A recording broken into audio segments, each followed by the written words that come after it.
Hello everyone and welcome to a little rant video about Marvel Rivals support players. Keep in mind that if you get offended by this video, then most likely these apply to you. Also, I cannot stress this enough. I'm gonna say this throughout the entire video. I am a support main. A lot of people are gonna see a video crying about support players and instantly assume that it's a DPS or tank player coping. They immediately build a victim complex and think they can do no wrong. It is because I'm a support player that makes me absolutely despise you guys, because when I flex to tank or DPS, the mistakes my supports make are very recognizable, and I mean very recognizable. And I know it's gonna come off as harsh, but if you truly listen to me, if you truly hear me out and don't get your pussy hurt that I'm spitting facts, then I promise you will become a more wise support player by the end of this video. So without further ado, here are 10 reasons why I despise support players in Marvel Rivals.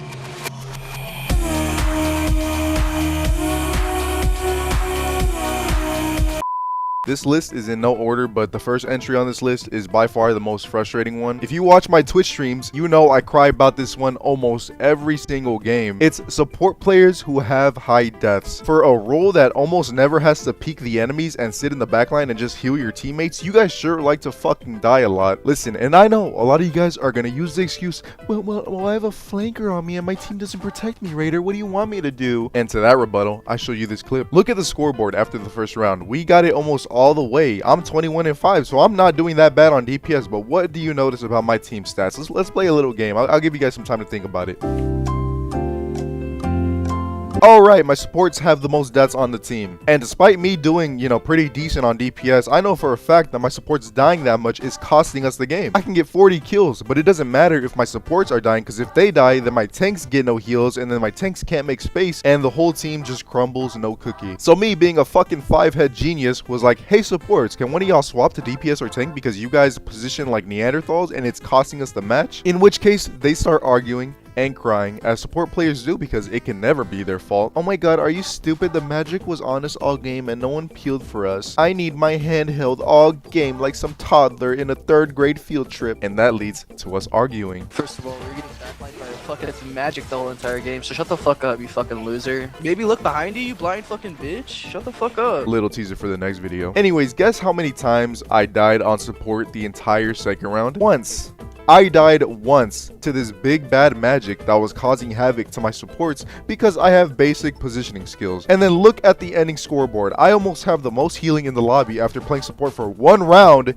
Crazy what a support can do when they're not fucking dying off cooldown because of their shitty positioning. And then we win the game. Crazy how the team completely changes when your supports stay alive and heal. And by the way, the support I gave DPS to ended up going like 18-14. So no, it's not the fact that I gave DPS to the better player. It's the fact that with me as support, my team gained a strong backline, and a strong backline that doesn't fold like Swiss cheese improves your chances at victory by like 70%. So I don't want to hear that bullshit about my team doesn't protect me, Raider. What do you want me to do? I'm getting dove on all game. And listen, I'm not totally pleading ignorance to that argument, because again, I'm a support player. I know exactly what you guys are talking about. But for the most part, these arguments are only valid in like high GM, Eternity, or top 500, where the enemy flankers are playing mistake-free games. However, that's like 0.5% of the player base. For the majority of you, there is no excuse to die 10 times to a diamond Spider-Man. There is no excuse to die 10 times to a gold Black Panther. There is no excuse to die 10 times to a silver Iron Fist. And oh my god, don't even get me started on the supports that die 10 times a game when the enemies aren't even running flankers. Like, what the fuck are you dying to? Dying as support is the worst thing you can do. Doesn't matter how much healing you have, doesn't matter how much kills or damage you have. If you have high deaths on support, you're just stupendously bad at the game. Alright, I promise the rest of the entries won't be as long as that one, but I really just had to get my point across because how frustrating it is to see. Anyways, let's move on to number 2. Lunas who don't orb DPS. As Luna, you should always orb your DPS because it enables them to flank or create off angles. Because where are your fat ass tanks gonna be? Right, on point. In the front lines, in front of you. It is crucial to know who to orb on Luna. If you have a Punisher and a Spider-Man, that Spider-Man better have the orb. It should almost always be on a DPS. The only exception is if your tank is really critical, and then you could toss the orb on them because with the orb they receive more healing. And that leads us to number 3. Lunas who forget to reapply the fucking orb. The amount of times I start off a game on DPS by typing in chat, hey mamacita, can I have the orb on me please? And then they give it to me. and then Luna dies, and then proceeds to never apply the orb back on me for the rest of the entire fucking game. If I'm in your line of sight and our tank is full health, why the fuck don't I have the orb back on me? Oh yeah, it's because you support players have the memory of a demented 80-year-old and forget what the point of your orb is. There is no reason why I'm on Gamma Iron Man going 30-5 and don't have the orb on me all game. Especially flying characters, bro. Oh my god, wait, hold on. This leads us to our next entry. Number 4. You guys have the awareness of a pebble. I've seen this TikTok where this guy was spamming he needs healing, but his cloak doesn't turn around. And at first, I'm like, it makes sense because, you know, she's healing the tank on point that's low. I would do the same. But as you look closer, you see he's pressing the I need healing command when Venom is full health, and then his cloak walks past him, and she can't heal the Venom through a wall, so why not toss your DPS some healing? But it's not that clip that pisses me off, although I'm sure we've all experienced Hellen Kellers support players. It's the comments that really grinded my gears. GM strategist main here, a lot easier to heal people when they're in front of me, hope this helps. And it's like the entitledness stemming from this comment, the audacity to act so conniving and entitled. If you want to get heals, you got to play in front of me. I'm not turning around to heal you, that's doing too much. The funny part is, when I'm on DPS playing in GM and below lobbies, I already know that if I'm low and my supports are in front of me, I just need to go get a fucking health pack. That is the correct play because that is more beneficial to me than trying to get these sensory impaired players to turn around. And that really shouldn't be the case, but it is. It should be a very simple diagnosis of, there's 3 players in front of me and I don't see the other 2 players. That must mean they're behind me. Let me take a quick glance to see if they need healing. And for the 50th time, this is extremely frustrating as a support player, not a DPS main coping. Again, what makes a team strong is a strong backline. How do you create a strong backline? By having supports that don't die. How do you have supports that don't die? If they position right and they heal each other. So it's annoying when I heal my other support just for them to never turn around for me. Like, there is no excuse to press the I need healing command once and have your supports not turn around. The only excuse is if my tank is very, very low, in which case I'd have the game sense to see that my tank is low and then go get a health pack. And DPS mains, keep in mind this is also your job too, because keeping up your tank is way more valuable. But that is a very rare scenario. Most of the time my supports don't turn around because they are tunnel visioned on the front line and then don't notice when I press the I need healing command. When I'm on support and I hear that notification once, because the wheel communication notifications all have the same sound effect, so it can be someone saying their ult is ready and I instantly turn around to see if someone needs healing. So please fix that tunnel vision problem, especially on Dagger where you don't even need to aim, because I get most supports probably focus on hitting their shots and that's why they tunnel vision. But if you're on Dagger, what the fuck are you tunnel visioning? Venom's fat ass. Number 5, we have supports who stack ults. I think it's a universal agreement that Luna Snow should ult first, but if you have Mantis, Cloak and Dagger, or Sue Storm, and hell, it doesn't even matter if it's universally agreed on, even if you have a Luna Snow, communicate with each other. Tell your other support, when they pop this ult, I will use mine. Support ults in this game are unlike anything I've ever fucking seen, bro. They're so broken. Support ult usage dictates a lot of games, more than you probably think. So the worst thing you can do is use them at the same exact time to win one fight instead of multiple fights. Number 6, speaking of support ults, let's talk about Rocket Raccoon players. Not specifically Raccoons, but I'm talking about bad support lineups. I'm talking about Loki and Raccoon, Adam Warlock and Loki, Adam Warlock and Raccoon. Listen, I know in games like this, anything is viable. But if you really want the best chance at winning and the best chance of climbing,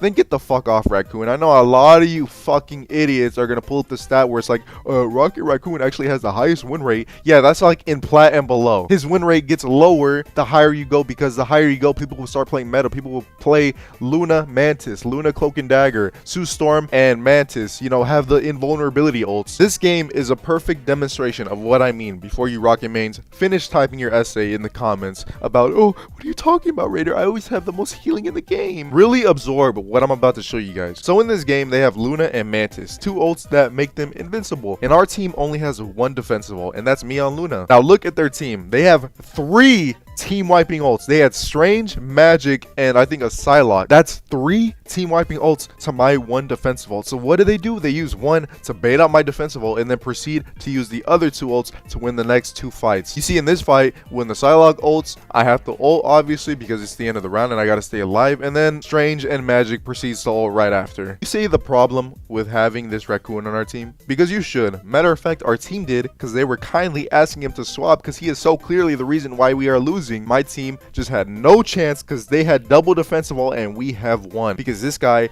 wants to play this Bloons tower defense ass character and cost us the match. Let's talk about supports who flex healing. The last match is a perfect example. My Raccoon cost us the match and that's undeniable, but he had the most healing in the game. And most dumbasses would think he put in work when it's useless stat padding. It's exactly like Lifeweaver and Moira from Overwatch. You'd have a Moira who'd flex her 5 gold medals or have high healing and damage and then think she carried. Meanwhile, they weren't enabling off angles for their DPS. They didn't mirror double support ult. They're heal botting their tanks and forgetting about their DPS. They have 15 deaths and die first every fight. These are things that cost you games, and heal botting your tanks doesn't change that. Number 8, we have supports who enter fights with their ults. Now at first this sounds confusing, but it's actually very simple. A lot of support players start fights with their ults, and this can work, but first you have to look at what ultimates the enemies have and if they're team wiping ults. You cannot enter a fight with their ult when they have an Iron Fist ult, when they have a Magic ult, when they have a Star-Lord ult. You get what I'm saying? Because they will see your dumbass engage with your ult, and any player with an IQ above 50 will take advantage of this, wait out your support ult, and then engage with their offensive ult, and boom, you just cost your team a team fight. So please start ult tracking the enemy's ults and know when to engage with your ult or know when to use your ult defensively. Support ult usage dictates the outcome of a lot of games more than the average support player actually fucking realizes. Number 9, we have supports who die with their ults. The only thing more frustrating than saying a pineapple on pizza enjoyer is losing a Marvel Rivals team fight, looking at the scoreboard and seeing your supports die with their fucking ults. And a lot of supports make up the excuse, well, I just got my ult as I died. I don't give a fuck. If you are at 95%, 85%, 70% to your ult, you play your life. There is no excuse to die with your ultimate. And matter of fact, let's make an honorable mention, a 9.5 if you will. And that's supports who use their ults to save themselves. I've seen it so many times. I'd have a support player who has 15 deaths and then pops their ult. I've already overlapped you in ults, by the way. I wonder when you're gonna use it. Dude, what the fuck are you I was about to die from a fucking... Then die! You're worth nothing anyways! Just die! You're already contributing nothing and losing your team the game by having high deaths. The only thing you have to offer us is your support ult, and you use it to save yourself, to save you, the person that is the biggest detriment to your team. And finally, we're at number 10. We have supports who frontline. If there's one thing you should know as a support player, it's positioning. I've been preaching about it the entire video, and most support players die because they play in front of their fucking tank. You have a cloak trying to do damage instead of knowing their role as a support and sitting in the backline and just heal. They try to do damage, get killed, and then blame their team and then flex their healing numbers at the end of the game. There is no reason to play in front of your tank as a support. That is how you rack up 10 deaths a game. Anyways, thanks for listening to my TED Talk about support players. Again, I'm not some entitled DPS or tank player. I'm a support player who wants to align other support players, so when I have to flex to DPS or tank, I totally don't want to just fucking hang myself. If you got offended or hurt, then most likely these apply to you and you're in denial about your skill, which is okay. You know, you do you, but you'll never grow as a player if you never take accountability. My next video will be my first ever Marvel Rivals Toxic compilation. I know a lot of you guys have been waiting for that, so I'll see you guys then. Love you guys, take care, and peace.